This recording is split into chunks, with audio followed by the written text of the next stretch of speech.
हमारे साथ दिल्ली के स्टूडियो में हैं डॉक्टर शकीलुज्जमा अंसारी साहब हैं, सदस्य हैं नेशनल कमीशन फॉर ओबीसी के। यशपाल मलिक साहब हैं, अध्यक्ष हैं ऑल इंडिया जाट आरक्षण संघर्ष समिति के।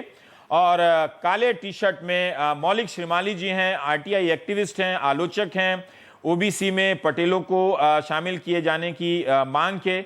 और हमारे आज के बेहद खास मेहमान जिन पर पूरे गुजरात की नजर है और पटेल समुदाय इन्हें बड़े ही हसरत से और उम्मीद से देख रहा है, हार्दिक पटेल। आप संयोजक हैं पाटीदार अनामत आंदोलन समिति, जैसा कि मैंने बताया कि अनामत का मतलब आरक्षण है गुजराती में। हार्दिक, आपका हार्दिक स्वागत है प्राइम टाइम में। 22 साल की उम्र आपकी बताई जा रही है। मैं जो वीडियो में देख रहा हूं, क्या आप हमारे दर्शकों को बता सकते हैं कि यहां तक पहुंचने में आपने कितने साल की तैयारी की, किस किस तरह की रैलियां की, जिससे हमें एक अंदाजा हो सके कि आपका ये आंदोलन किस तरह से व्यापक हुआ है? ये शुरुआत 2012 में 31 अक्टूबर को सरदार वल्लभ भाई के जन्म जयंती के दिन से हुई थी। पहले संगठन की शुरुआत थी और समाज को सुरक्षा देने का हमारा काम था। बाद में ये सारी जो प्रॉब्लम थी उसके पीछे आरक्षण का मतलब आ रहा था कि पिछले 10 सालों के अंदर सबसे ज्यादा किसानों ने आत्महत्या की है गुजरात में, वो पटेल है। पिछले 10 सालों के अंदर क्लास 2, क्लास 3 और क्लास 1 के जो एजुकेशन और जॉब लेवल पर पाटीदार समाज को नुकसान हो रहा है। पिछले 10 सालों के अंदर जो भी हम किसी व्यक्ति या समाज का विरोध नहीं कर रहे, जो 45% लाता है उसे एमबीबीएस या सिविल में एडमिशन मिलता है, उसका हमें कोई विरोध नहीं, उनको मिले, हम खुश है। पाटीदार समाज गुजरात के हर विकास में, हिंदुस्तान के विकास में सहभागी बना हुआ है। लेकिन जो गुजरात के किसी गरीब किसान का बेटा अगर 90% लाता है और उसको जब एडमिशन नहीं मिलता, वो हमारे लिए दुखी सबसे बड़ी बात है। और जब वो आत्महत्या करता है तो उसकी जिम्मेदारी कौन लेगा? ये उसके लिए हमारी लड़ाई है और इसके लिए हम लड़ाई लड़ रहे हैं। जी, आपकी आवाज थोड़ी धीमी आ रही है, पर हार्दिक साहब मैं एक बात जानना चाहता हूं कि जैसे हम लोग भी सामान्य तौर पे ये जानते रहे हैं कि पटेल बहुत ही समृद्ध समाज के लोग हैं, शहरों में या विदेशों में, और उन्होंने अपनी मेहनत से काफी कुछ हासिल किया है। जब प्रधानमंत्री मोदी अमेरिका गए थे तो जो मेडिसन स्क्वायर में लोग आए थे तो पूरे गुजराती लोग थे, अलग अलग होंगे उसमें, लेकिन उन सभी को पटेल कहा गया कि ज्यादातर पटेल है। मतलब पटेल की समृद्धि और गुजरात की समृद्धि एक दूसरे के बराबर मानी जाती है। अब आप ये बता रहे हैं कि हम गरीब हैं, हम पिछड़े हैं, हमें नौकरियों में जगह नहीं है, जो किसान आत्महत्या कर रहे हैं वो पटेल लोग हैं, इसकी जिम्मेदारी कौन लेगा? अभी तक तो ये सवाल पटेल के सवाल की नजर से नहीं देखा जा रहा था। तो आप मेरे जैसे दर्शक को, जो हमेशा आपके समुदाय या समाज की कामयाबी को पत्रिका के कवर पर देखता रहा है, उसे आप बताइए कि हम कैसे नहीं माने कि आप लोग बहुत समृद्ध अमीर लोग हैं, आपकी ये मांग सही नहीं है। नहीं, पहले ये गुजरात में 5 या 10% लोग अमीर होने से पूरा समाज अमीर नहीं हो जाता। गुजरात में ऐसे कई समाज है जो 2-3% लोग अमीर होते हैं, बाकी गरीब लोग होते हैं।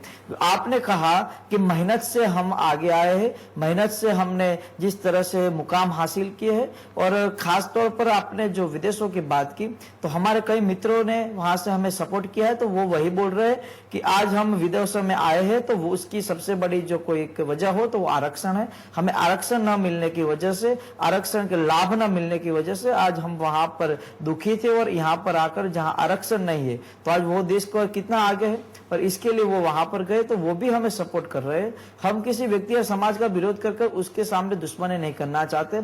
हमारे समाज को हक मिले। ओबीसी में जब ओबीसी का मंच का गठन हुआ था तब 22 ज्ञाति को उसमें 22 समुदाय को उसमें शामिल किया था। आज 147 समुदाय उसमें शामिल है, तो एक समुदाय और उसमें शामिल किया जाए। और जिस तरह से हम परेशान है सर जी गुजरात में, तो आपको पता नहीं कि सौराष्ट्र के खेडूत, जो सौराष्ट्र का किसान है वो पूरा दिन हल चलाता है, शाम को उसके घर में चूल्हा भी नहीं चलता है यहाँ पर। और इस प्रकार की हार्दिक साहब, हमें तो यही बताया गया था, लेकिन यहाँ पर जो बातें हुई ऐसी बातें नहीं है। पर हार्दिक साहब, हमें तो ये बताया गया था कि गुजरात एक समृद्ध राज्य है। पिछले हम लोग कई सालों से सुनते आ रहे हैं कि उसका विकास देश में सबसे ज्यादा हुआ, एक गुजरात मॉडल है, और उसका एक समृद्ध समाज जिसके बारे में हम लोग जानते हैं।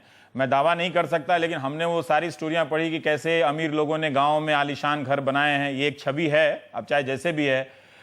लेकिन उसका एक सबसे अमीर और राजनीतिक रूप से ताकतवर समाज, जिसके बहुत सारे दर्जनों विधायक हैं, एमपी हैं, मंत्री हैं, वो उस समृद्ध गुजरात का जो ब्रांड एम्बेसडर है, वो अपने लिए अपनी गरीबी बताकर आरक्षण मांग रहा है। ये सच्चाई आप जानते हैं या सच्चाई जो हमें बताया गया है वो है? आपके पास जो सच्चाई आई है उसका दावा क्या है? गुजरात में कौन से गांव में बड़े बड़े मकान पाटीदार समाज के बनाए हुए हैं? हाँ, बने हुए, उनकी जमीनें चली गई है कोई इंडस्ट्रियल एरिया में, तभी वो सब कुछ बना है। और पहली बात कि जो सच्चाई है उस सच्चाई को हमें सीखना होगा, उस वास्तविक के रूप में हमें स्वीकारना होगा। ये गुजरात में विकास की बात हुई है, होगा। आज तो आप गाँव में चले जाओ, गाँव में पता चलेगा यहाँ पर कितने विकास हुए हैं। हम पाटीदार समाज के कई बच्चे आज शहर में आकर पढ़ाई करने के लिए तैयार होते हैं। जब जॉब की बात आती है गवर्नमेंट में तो 25-25 लाख रुपए का फिक्स रेट चलता है। और उस विकास की बात साइड में, हम यहाँ पर हक मांगने की बात कर रहे हैं। गुजरात में सरकारी नौकरियों में 25 लाख का रेट चलता है, वहां तो भ्रष्टाचार मिट गया है।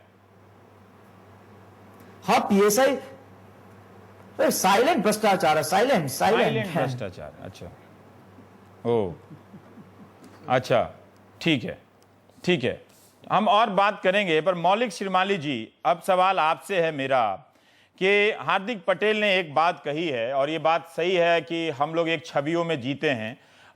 ये बात सही हो सकती है। उन्होंने कहा कि 10 से 15% अगर हर समाज में कोई ना कोई अमीर मिलेंगे, इससे उनके समाज की तस्वीर नहीं बदल जाती है। एक जो इंपॉर्टेंट बात हार्दिक कह रहे हैं कि जो किसान आत्महत्या किए हैं लाखों की संख्या में गुजरात में, ज़्यादातर ओबीसी हैं, तो इसलिए अब उस अमीरी वाले गुजरात की अमीरी वाले छवि से निकलकर इनकी व्यथा तकलीफ को देखिए, ठीक। और ये कह रहे हैं कि अगर 22 से शुरू हुआ था ओबीसी का लिस्ट, अगर उसमें 147 हैं तो 148वें नंबर पे अगर पटेल समुदाय अपनी जगह मांग रहा है तो क्या गलत कर रहा है?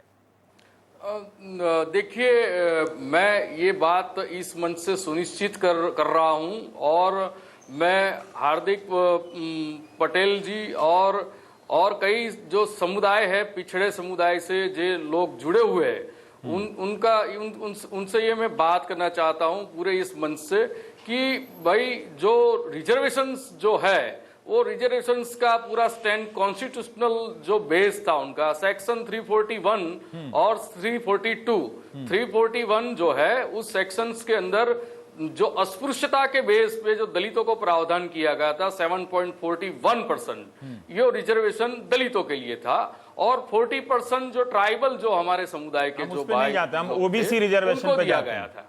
मौलिक जी, हम ओबीसी रिजर्वेशन पे वही मुद्दे पे जा रहा हूँ। मैं वही मुद्दे पे जा रहा हूं। और बाद में 27% रिजर्वेशन जो है अदर बैकवर्ड क्लास के लिए, ये जो स्टार्ट हुआ है, अदर बैकवर्ड क्लास कम्युनिटी के अंदर जो प्रावधान किया गया है कि उनका सोशल इकोनॉमिकल बैकवर्ड स्टेटस ध्यान को मद्देनजर रखते हुए उनको अंदर लिया जाए। तो गुजरात के अंदर 20 साल में विकास नाम का महापुरुष घूम रहा है, और 2000 के साल से गरीब कल्याण मेला के नाम का एक फारस पूरे गुजरात के अंदर अभी भी चल रहा है। और कृषि मेला जो हमारे भाई, जो हार्दिक भाई बोल रहे हैं, तो उनमें से कभी किसी ने गिनती भी नहीं की होगी, उतनी करोड़ों रुपए की, अरबों रुपए की वो योजनाएं ला दी गई है गुजरात सरकार ने।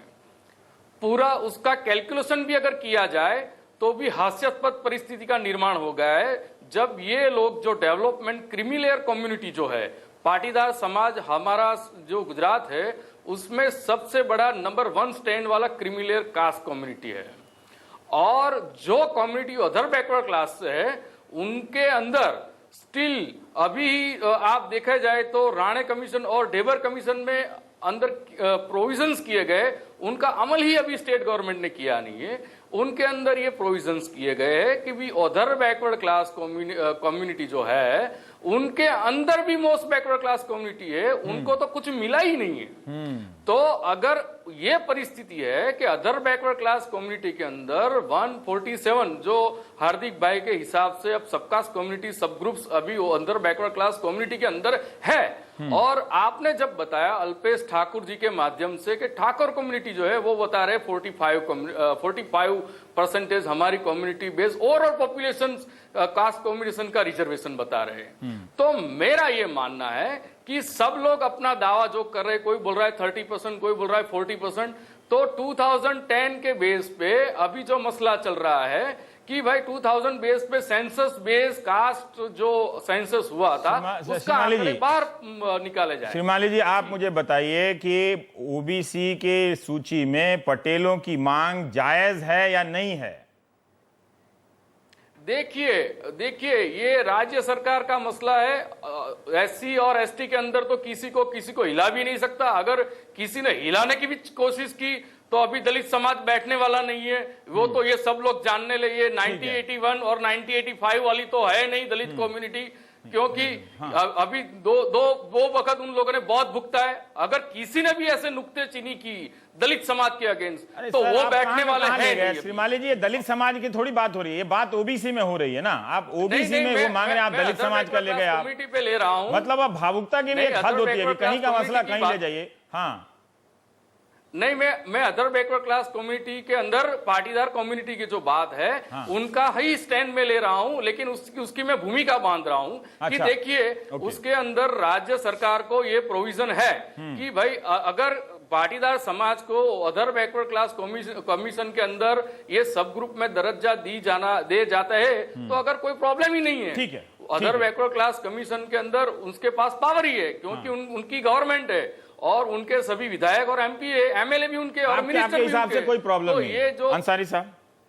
कोई प्रॉब्लम नहीं है। अगर ये जो मांग है, देखिए अभी जाट आरक्षण, अभी सतपाल भाई बोलेंगे, जाट आरक्षण समिति के फैसले में जब हुआ था रद्द करते हुए सुप्रीम कोर्ट ने कहा था कि जो पिछड़ेपन का उभरता हुआ स्वरूप है, हो सकता है कोई कम्युनिटी आगे जाकर बहुत आगे चली जाए और कोई कम्युनिटी जो आगे है वो पीछे आ जाए। अगर हम पटेल समुदाय की मांग को लें और जाट आरक्षण वाले सुप्रीम कोर्ट के फैसले को देखें तो उभरता हुआ स्वरूप है, उसका हिसाब किताब लगाने के लिए नए मानक होने चाहिए। वह आपके हिसाब से जो आपका कमीशन है उसके हिसाब से इनकी मांग जायज है या नहीं है, कहाँ स्टैंड करती है? नहीं, वो तो मैं आपको बता दूं, एक बेसिक जो ओबीसी रिजर्वेशन है, हाँ, उसी के बारे में बड़ा कंफ्यूजन है। हाँ, जबकि वही सबसे इंपॉर्टेंट जो मंडल कमीशन की रिपोर्ट आई, वीपी सिंह जी ने उसको अप्रूव किया और सुप्रीम कोर्ट में ये चैलेंज हुआ जो इंदिरा साहनी केस से जाना जाता है। 9 बेंच के जजों ने जो फैसले किए उसी में पॉलिसी लेट डाउन कर दिया। वहां उसी वक्त वो सवाल उठ रहा था कि गरीबी को आधार इकोनॉमिक बेस बनाया जाए या सामाजिक स्तर को बनाया जाए। तो ये फैसले थे कि गरीबी के लिए बहुत आंदोलन हो रहा था, हंगामा हो रहा था। सुप्रीम कोर्ट ने कहा कि कॉन्स्टिट्यूशन के जो अधिकार हैं, हक हैं, जो प्रोविजन है, उसमें गरीबी आधार नहीं हो सकती है। ठीक है, वो आधार होगी सामाजिक जो पिछड़ापन है। हाँ, वो सामाजिक पिछड़ापन ही रिजर्वेशन की, ओबीसी की आधार होगी। हाँ, और उसी आधार पर रिजर्वेशन की बेस है। हाँ, अब उस वक्त कई लोगों ने उचित समझा, बड़ी कम्युनिटी ने, कि उनको नहीं होना चाहिए, लेकिन जब रिजर्वेशन के फायदे कुछ लोगों को मिलने लग गए तो अब वो आपको लगता है कि पटेल समुदाय की मांग, मतलब जो ऐतिहासिक पिछड़ेपन और जातीय भेदभाव वाला जो पैरामीटर है उसमें बैठता है? उनकी मांग जो है उसके हिसाब से सही बैठती है, आपको लगता है? चूंकि हम कमीशन को रिप्रेजेंट कर रहे हैं तो इन होल यहाँ तो हम उनके बारे में यस नो नहीं कह सकते हैं, लेकिन जो पैरामीटर है वो पैरामीटर भेदभाव के आधार पे है। एक दूसरी बात यह है कि स्टेट का रिजर्वेशन अलग है और सेंट्रल का ओबीसी रिजर्वेशन अलग है। ठीक है, लेकिन उसके लिए अभी सुप्रीम कोर्ट के राम सिंह केस में, जो जाट केस हम कहते हैं, एकदम नया पैरामीटर उसने तय करके उन्होंने कह दिया कि अब तो डोर क्लोज हो चुका है, अब खुलेगा उसी के लिए जो बहुत डिप्रेस क्लास है। तो अब ऐसी हालत में ऐसे कम्युनिटी जिसके बारे में आम धारणा है कि वो कम्युनिटी अपलिफ्ट है, उसके लिए डोर खोलना बहुत मुश्किल है, लगता है मुझे।